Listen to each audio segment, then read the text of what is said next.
All right, guys, here we are with challenge four. So the last one we did was the end of simplicity.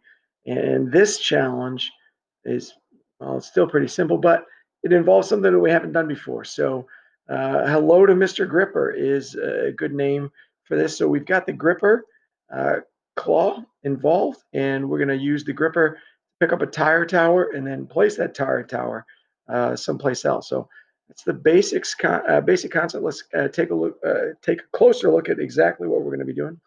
So program your robot to complete path 4. The following are the requirements. Robot must remain at least partially above the travel line throughout its journey. We're familiar with that. Robot must pick up the tire tower from its location. Robot must place the tire tower within the finished box. Robot must in some way declare victory when it completes the task. And the program must include at least 4 different types of coding blocks. And that'll be a little easier this time because we're going to have to include another different kind of coding block in order to operate that gripper. So we'll look at that as well. Here's our path.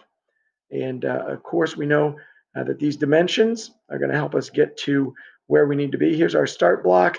Here's our tire tower. And then obviously that's going to be our finish block. So again, we'll need to travel forward, turn, travel forward, pick up that tire tower, turn, a different turn this time. So that's important to note. And then travel forward again to our finish box where we will put down the tire tower and then declare victory in some way, whatever your victory conditions are. And some of you guys have already developed kind of your signature celebration move, which I really like. That makes me smile to see you guys putting your own little stamp of creativity on these assignments. So let's take a look at what we need to do and the code that we need to write to make that happen. Of course, I'm not going to tell you everything because there's some things that you guys already know, but we'll get to work and get started here. So here is my programming window. And obviously, the first thing I'm going to need to do is travel straight forward. So for all of us, we should know that that would be a move tank. So I'm going to drag a, wow, that's different. I'm going to drag a move tank in and place it. Yours will come in with 50 as the power for both wheels, and that's fine.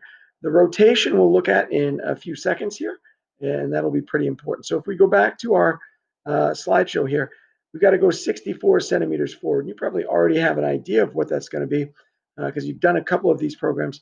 But if we're going 64 centimeters forward, and we keep in mind that the wheels turn 13.5 centimeters, the wheel goes around 13.5 centimeters every time it rotates one time, then we're going to divide that by 13.5 to figure out how many.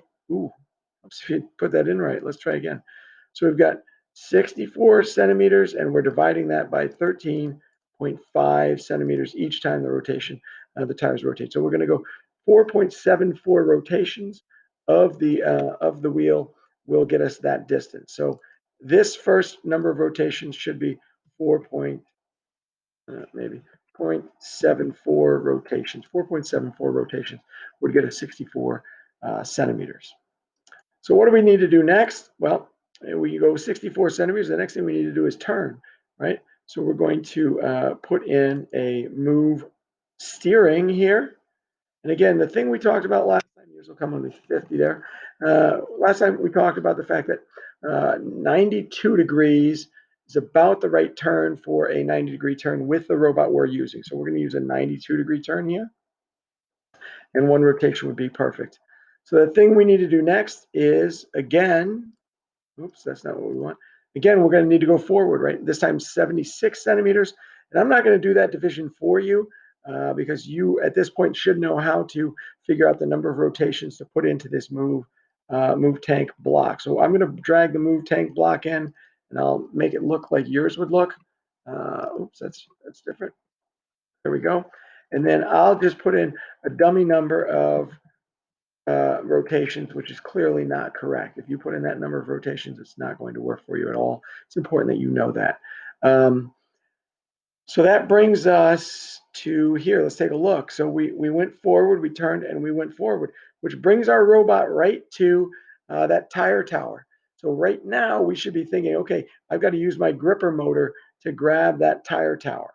So how do we do that? This is going to be something we haven't done before.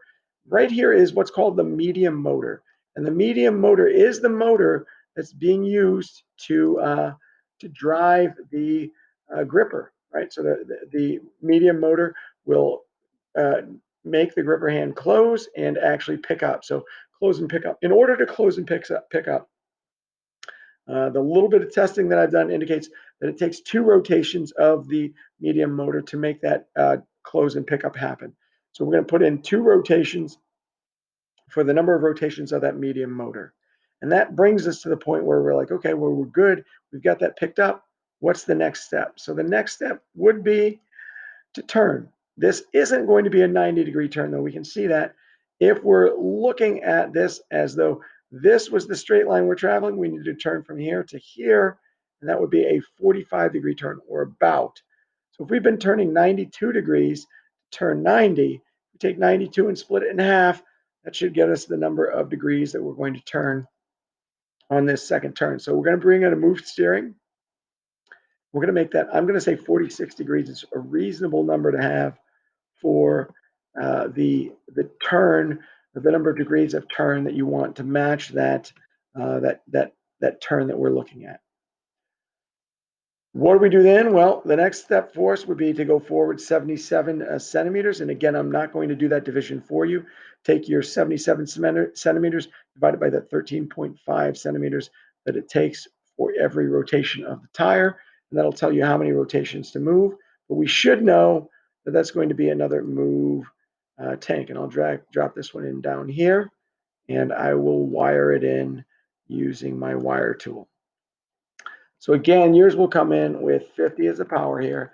And then that number of rotations, I'm going to put a dummy number in again. That's not the correct number and clearly wouldn't work if that's what you put in for your program. So make sure you put in the right number and you need to figure out that number. That brings us, or should bring us, to the point where we are here at the finish box. So our job now is to put down the tire tower in the finish box and then declare victory with some kind of celebration. So let's look at that. How do we put down? Well, if we remember, we used 2 rotations to pick up.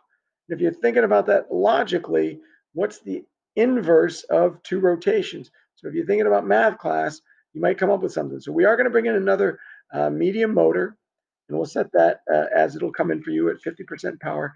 And then instead of 1 rotation or 2 rotations, we want to go backwards 2 rotations. So if you're thinking mathematically, that would be -2 rotations, and that'll get you back to where we need to be. That'll set down the tire tower.